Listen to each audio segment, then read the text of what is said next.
नमस्कार, आप देख रहे हैं न्यूज 24 और मैं हूं शीतल राजपूत। 2024 के लोकसभा चुनाव के लिए हर पार्टी अपनी अपनी रणनीति पर काम कर रही है। सबसे ज्यादा माथापच्ची विपक्ष के प्रधानमंत्री उम्मीदवार को लेकर है।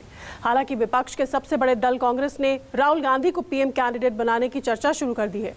आम आदमी पार्टी भी अरविंद केजरीवाल को प्रोजेक्ट कर रही है। नीतीश कुमार तो पीछे हट गए हैं, लेकिन केसीआर खुद को इस रेस में शामिल किए हुए हैं। सबका मकसद है 2024 में बीजेपी और मोदी को हराना। इस बीच देश के सबसे बड़े मुसलमान चेहरों में शुमार और AIMIM के प्रमुख असदुद्दीन ओवैसी ने विपक्ष के नेताओं को एक बड़ी नसीहत दी है और साथ ही 2024 में बीजेपी को हराने का बड़ा प्लान बताने का दावा भी किया है। क्या है वो प्लान, इस रिपोर्ट में देखिए।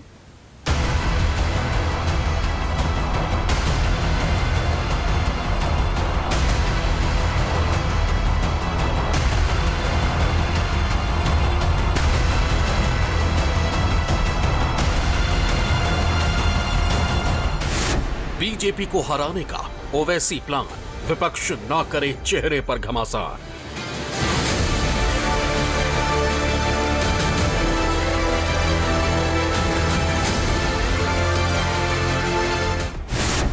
मोदी के सामने चेहरा कौन, बस इस पर हो जाओ मौन।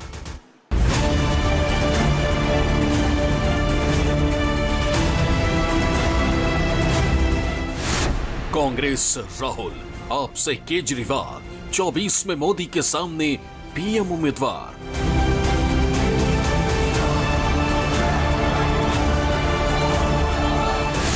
नीतीश और केसीआर खुद को कर रहे तैयार।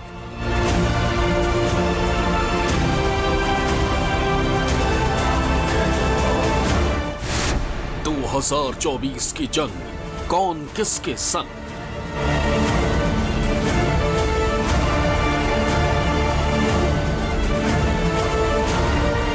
2024 के लोकसभा चुनाव में भले ही अभी लंबा वक्त है, लेकिन ये सवाल पिछले काफी समय से बरकरार है कि मोदी के सामने विपक्ष से पीएम पद का उम्मीदवार कौन होगा।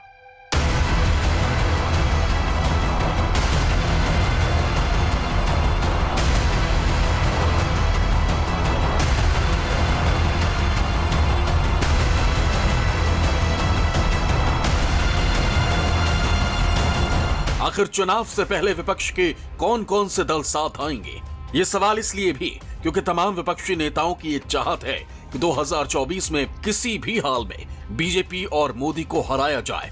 हर दल इसी हिसाब से अपनी अपनी रणनीति बनाने में भी जुटा है।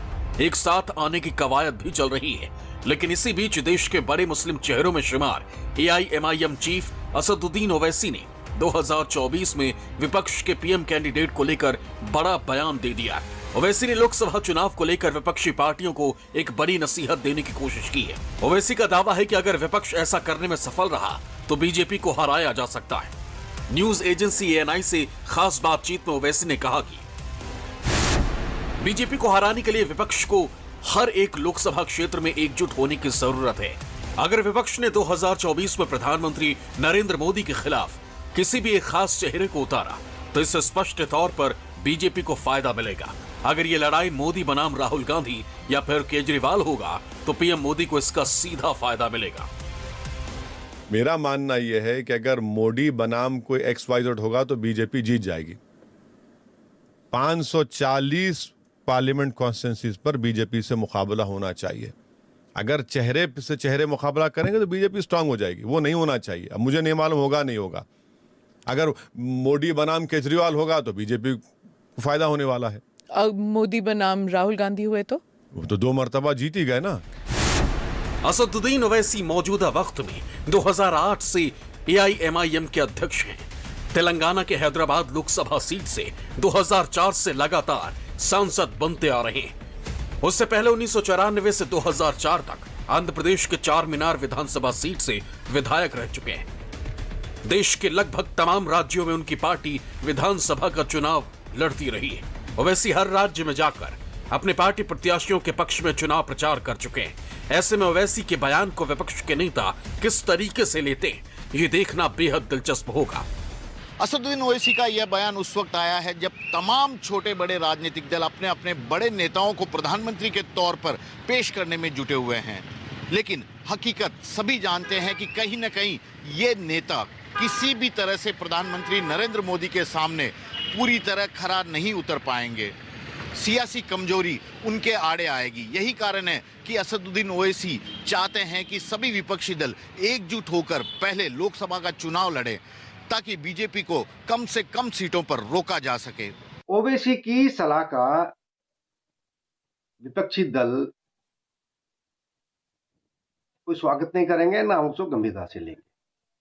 अगर विपक्ष एकजुट होता है बीजेपी के खिलाफ तो बीजेपी को नुकसान ही होगा, उसकी सीटों में कमियां आ सकती हैं और उसको एकजुट विपक्ष से कड़ी टक्कर मिलेगी। तो ऐसे में उसे अपनी नई रणनीति बनानी पड़ेगी, क्योंकि अभी भी कई राज्य ऐसे हैं जहां पर 2 से अधिक दलों के उम्मीदवार मैदान में होंगे बीजेपी के मुकाबले, और अगर वहां बीजेपी के उम्मीदवारों के मुकाबले एक उम्मीदवार होता है तो इससे तो बीजेपी को ही नुकसान होगा, बीजेपी को कड़ा मुकाबला करना होगा। अभी ज्यादा दिन नहीं बीते जब मध्य प्रदेश के पूर्व मुख्यमंत्री कमलनाथ और छत्तीसगढ़ के मौजूदा मुख्यमंत्री भूपेश बघेल जैसे कद्दावर नेताओं ने राहुल गांधी को विपक्ष की ओर से प्रधानमंत्री पद का चेहरा बताया था। कमलनाथ ने कहा था कि राहुल गांधी सत्ता के लिए राजनीति नहीं करते बल्कि देश की जनता के लिए करते हैं, जो किसी को भी सत्ता में बिठाती है। जहां तक 2024 के लोकसभा चुनाव का सवाल है, राहुल गांधी न सिर्फ विपक्ष का चेहरा होंगे बल्कि प्रधानमंत्री पद के उम्मीदवार भी होंगे। सूरज निकलेगा तो अंधकार छट जाता है। आज राहुल जी निकले हैं सड़कों पर और पूरी दिल्ली तक की यात्रा उन्होंने कर ली है। एक कांग्रेसी कार्यकर्ता के नाते यदि आप पूछेंगे तो हाँ, कि 2024 में राहुल गांधी जी को प्रधानमंत्री कैंडिडेट के रूप में लाना चाहिए और उसके नेतृत्व में लड़ना चाहिए और हमें जीत हासिल होगी। मध्य प्रदेश के पूर्व सीएम कमलनाथ और छत्तीसगढ़ के मौजूदा सीएम भूपेश बघेल जैसे कद्दावर नेताओं के इस बयान से विपक्षी खेमे में एक बड़ा संदेश गया। कांग्रेस के दिग्गज नेताओं के इस बयान के बाद बिहार के सीएम नीतीश कुमार ने इसका समर्थन किया। नीतीश कुमार ने कहा कि उन्हें कोई दिक्कत नहीं है, लेकिन उससे पहले विपक्ष के सभी लोग एक साथ मिलकर बैठकर बात करेंगे। दरअसल कांग्रेस जानती है कि 2024 में बीजेपी और मोदी को अगर मात देनी है तो पार्टी को फ्रंट फुट पर खेलना ही होगा। लेकिन कितने क्षेत्रीय दल राहुल गांधी के नाम पर राजी होंगे, ये बड़ा सवाल है।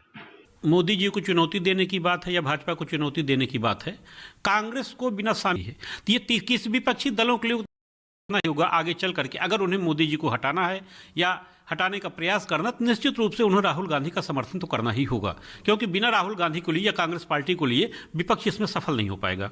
नीतीश कुमार जी भी कह रहे हैं, नीतीश कुमार के साथ आप तेजस्वी जी भी कह रहे हैं, और जब भाजपा के खिलाफ एक बड़े फ्रंट बनने की बात आएगी तो निश्चित रूप से अखिलेश यादव भी और अन्य, मैं मायावती के बारे में तभी नहीं कह सकता, लेकिन अखिलेश यादव समेत अन्य दल भी भाजपा के खिलाफ जो है विपक्ष के साथ में कांग्रेस के साथ ही खड़े होंगे।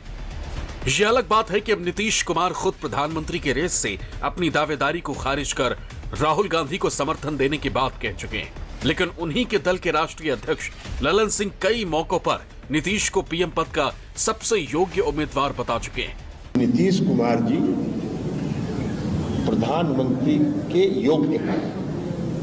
विपक्ष की पार्टियां जो है उन सभी पार्टियों की सहमति होगी। ये क्या होगा भविष्य में नहीं होगा, ये हाइपोथेटिकल क्वेश्चन है। इधर आम आदमी पार्टी भी अपने नेता और दिल्ली के सीएम अरविंद केजरीवाल को बतौर पीएम उम्मीदवार प्रोजेक्ट कर रही है। गुजरात चुनाव के बाद आम आदमी पार्टी को राष्ट्रीय पार्टी का दर्जा मिलने पर पार्टी की ओर से दावा किया गया था कि 2024 का चुनाव अरविंद केजरीवाल और प्रधानमंत्री नरेंद्र मोदी के बीच होगा। आपको केजरीवाल के मॉडल से डर लगता है, शिक्षा स्वास्थ्य के मॉडल से डर लगता है, उनकी बढ़ती हुई लोकप्रियता से डर लगता है, गुजरात क्यों चले गए इससे डर लगता है, पंजाब कैसे जीत गए इससे डर लगता है। मान लिया मोदी जी ने कि 2024 का चुनाव मोदी वर्सेस केजरीवाल होगा, 2024 का चुनाव आम आदमी party versus Bharatiya Janata party. Party के नेता भले ही अरविंद केजरीवाल को बतौर पीएम कैंडिडेट घोषित कर रहे हैं, लेकिन आंकड़ों के लिहाज से देखें तो मौजूदा वक्त में लोकसभा में आम आदमी पार्टी की एक भी सीट नहीं। हालांकि दिल्ली और पंजाब में उनकी पूर्ण बहुमत की सरकार है। इसके अलावा गुजरात में 5 और गोवा में 2 विधायक हैं। केजरीवाल के अलावा तेलंगाना के सीएम के चंद्रशेखर राव भी खुद को प्रधानमंत्री पद के रेस में शामिल कर रखे हैं। राष्ट्रीय स्तर की सियासत के चक्कर में केसीआर ने अपनी पार्टी तेलंगाना राष्ट्र समिति का नाम भारत राष्ट्र समिति भी कर लिया है।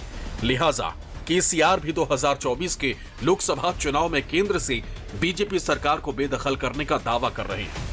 हाल ही में राष्ट्रीय पार्टी का दर्जा पाने के बाद आम आदमी पार्टी ने दावा किया है कि 2024 का चुनाव केजरीवाल और प्रधानमंत्री नरेंद्र मोदी के बीच होने वाला है।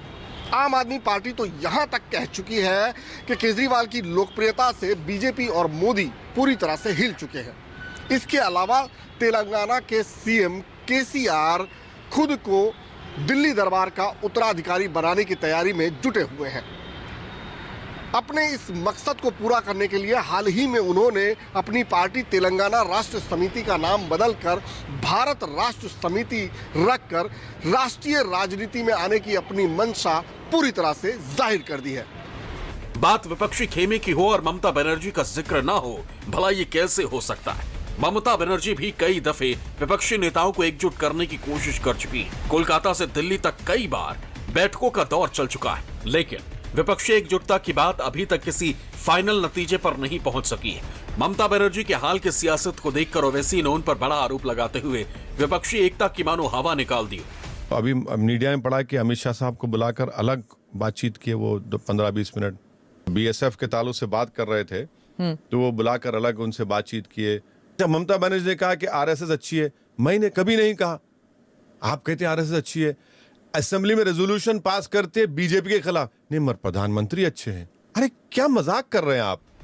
इसके अलावा यूपी में अखिलेश यादव हो या मायावती, दक्षिण में एमके स्टैलिन हो या महाराष्ट्र में उद्धव ठाकरे और शरद पवार, ये वो तमाम नेता हैं जो अभी तक खुलकर ना तो किसी एक चेहरे पर अपनी सहमति जताई है और न ही किसी के साथ रहकर चुनाव लड़ने का ऐलान किया है। ऐसे में बड़ा सवाल यह है कि 2024 में इन नेताओं की क्या भूमिका रहने वाली है। जैसे उत्तर प्रदेश की चर्चा कर लीजिए, निश्चित रूप से उत्तर प्रदेश में मायावती भी अखिलेश यादव जी महत्वपूर्ण भूमिका निभाएंगे। अपने अपने राजनीतिक क्षेत्रों में जो क्षेत्रीय दल हैं निश्चित रूप से उनकी भूमिका रहती है, लेकिन जब राष्ट्रीय स्तर की बात आती है तो सारे निश्चित चुनाव अलग लड़ते। चुनाव के पहले देखिए कोई गठबंधन नहीं होने जा रहा है, चुनाव सब अपने अपने उस पर ही लड़ेंगे, ये कांग्रेस से समझौता करके नहीं लड़ेंगे। जैसे क्योंकि जहां तक कांग्रेस की, जैसे उत्तर प्रदेश ही सबसे बड़ा प्रदेश है, यहां निश्चित रूप से अगर कांग्रेस के साथ मिलकर के चुनाव लड़ेंगे तो कांग्रेस के ही जनाधार में इनका जनाधार मिल जाएगा और इनका जनाधार फिर आगे खोने का डर रहता है, क्योंकि आगे जो विधानसभा चुनाव होंगे उन्हें कांग्रेस के खिलाफ ही लड़ना है। बात आएगी देश में विपक्षी एकता की बात आएगी तो सारे दल में एकजुट होंगे और मोदी जी को चुनौती देंगे।